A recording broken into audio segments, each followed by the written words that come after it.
Welcome back to your latest industry recap, and today is an action-packed one, from Airbus production problems to a new aircraft order and the startup of a new route. Let me begin with ITA Airways, who are gearing up for the 2024-2025 winter season by launching a connection between Rome and Dubai. The route is expected to operate daily from October 27, 2024, with furthermore the president of the company describing it as a step forward in their ongoing growth plans. ITA will be utilizing an Airbus A321neo to connect the location. The A321neo, we know, has a 20% lower fuel consumption over previous gen jets, and actually is configured to seat three classes: business, premium, economy, and economy. And when you go on to consider that some economy seats are comfort seats, well, it gets even better for customers.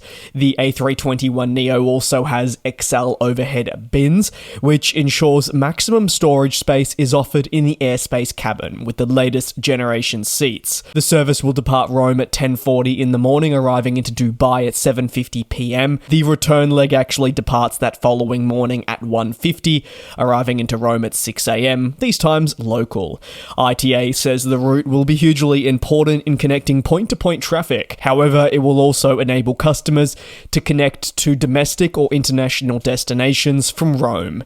The Italian airline that we know replaced Alitalia isn't looking to target, say, one type of traveller, but it just generally believes that Dubai, being a hub for leisure and business, means it'll attract both. ITA Airways said it enjoyed a positive first 4 months to the 2024 calendar year, per their president. The results were actually above what was expected, with a 29% increase year over year in passenger numbers. The airline said it was able to transport 5 million. Moreover, there was visible growth in revenue, equating to a 38% rise. ITA really attributes this to the intercontinental sector, which saw revenue growth of over 50%. There was substantial improvements in the load factor, with peaks of 82% in some markets too. Data indicated that the upcoming summer season is set to be actually really solid, and the airline should see further improvements across the board. The year will round off with many aircraft deliveries that are labelled as essential in allowing the company to increase its network, improve efficiency, and better plan for the future. On to the next story, and that's with Airbus, and it's bad news, as they're facing new production problems, part of ongoing parts and labour shortages. The latest pressures will impact the manufacturer's ability to increase production and ensure on-time customer deliveries. Ultimately, delivering aircraft on time has proved increasingly difficult in recent years, as we know. Sources, however, have not indicated whether Airbus's latest difficulties will impact its ability to meet production targets. We know that Airbus is hoping to deliver 800 commercial airplanes to customers this year alone, and the total of 800 deliveries does represent an increase from the 2023 forecast. However, 2023 was considered a smooth year, even though there were geopolitical tensions. Airbus didn't have any major issues like that of counterpart Boeing, and they were hoping naturally in 2024 to build upon that. Further delivery delays would be a worst-case scenario for airline customers who are, no matter the manufacturer or aircraft program, unable to take these planes on time because of so many shortages. Supply chain difficulties stretch from key parts that make up aircraft to other elements in building planes, such as factoring in the seats and cabin interior elements. When an aircraft may be, say, ready to proceed to the next stage, supply chain issues persist and mean this cannot take place. What at least we can go off is the aircraft manufacturer's first quarter results, when they said that they were still confident that in the coming years and even this year they would be able to increase production levels on certain aircraft programs.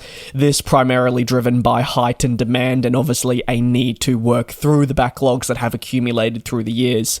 As part of the increase, we know that Airbus wants to massively increase production on the A320 family, but they also identified plans to boost production on the A350 jets to 12 from the previous 10. Other production increases, like I said, are expected, but the first quarter results that came at the end of April did see the manufacturer stay true to its forecasts, and that means they're still hoping to hit 800 in 2024, and they've had a relatively successful start to the year. Remains to be seen just how much this is going to impact them, but obviously it's not necessarily the greatest news you want to see coming through for a manufacturer, all things considered. Staying with manufacturers, but more so relating to aircraft orders, and we're edging closer and closer, according to Bloomberg, to confirmation for that Qatar Airways mammoth widebody order that has been long discussed and also long debated, as the Doha-based carrier looks to boost its fleet with a considerable order that could include up to 200 jets. A decision is slated at this stage to be officially revealed at the upcoming Farnborough Airshow that takes place in July, so get ready for that. Of course, though, the decision could come at a later date if the deal doesn't go according to plan. The Farnborough Airshow is held every second year, and the 2024 edition is promising to be jam-packed as airlines look to navigate the many industry challenges but still push forward for a greater future. And if you are subscribed to the channel, I sincerely apologize, as that week there'll probably be 6 videos per day. That is truly how busy it gets. If you've been around for an air show before, you'll definitely know what I mean. Thanks to the show's scope, airlines and other associated parties do have the opportunity to announce landmark investments and get a lot of traction. Qatar believes that purchasing new aircraft is a very important step in the long-term renewal of the fleet. Furthermore, the order will cement the airline's position hopefully as one of the leaders in the Middle East and secure that more so.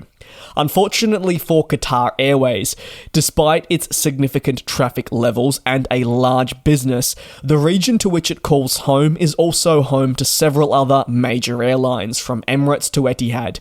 When you also consider the establishment of Riyadh Air and that aligning with Saudi Arabia's heightened ambitions, it puts a lot of fuel to the fire and presents a very intriguing next decade in this market as the airlines look to battle it out. Securing hundreds of new aircraft purchases will also lock in deliveries well into the 2030s and make sure that Qatar has the latest aircraft to fend off competition while also growing its operations. According to the Bloomberg report, the A350 and Boeing 777X are leading the charge for the latest top-up purchases. Now, this is something we already knew. However, the expectation is that there will be a mix of A350s and 777X. If you're after the specifics behind the mix, that hasn't been determined, but for Airbus, it would be a pretty landmark purchase. Why? Well, it comes only years after Qatar Airways were involved in a pretty hefty dispute that led to groundings and delivery suspensions of this aircraft type. Whereas a purchase for the Boeing 777X would be fantastic for the backlog of aircraft that remains uncertified and has at times struggled to attract firm interest. If I sound like I'm dying at the moment, my sincere apologies. I've just had a choking fit for the last minute that's interrupted this recording. I thought I would spare you though and not include it. Qatar Airways has, at least for the 777X, long touted this aircraft to be the replacement for the A380. This an aircraft that, if had been certified, we know would have eliminated the need to bring back the A380 following the pandemic. It's viewed as an ideal replacement because of its high capacity levels and also ability to operate far more efficiently than the quad-engine plane, which is often viewed as a mistake internally at the company. That is going to conclude today's aviation news recap. I told you it was going to be action-packed, and I hope I followed through with that. Take care, be safe. The next couple of days are going to be pretty important in regards to taking a look at new aircraft orders, so make sure you are indeed staying tuned and being safe. I'll see you same place, same time tomorrow for your latest aviation news recap. And we'll fly.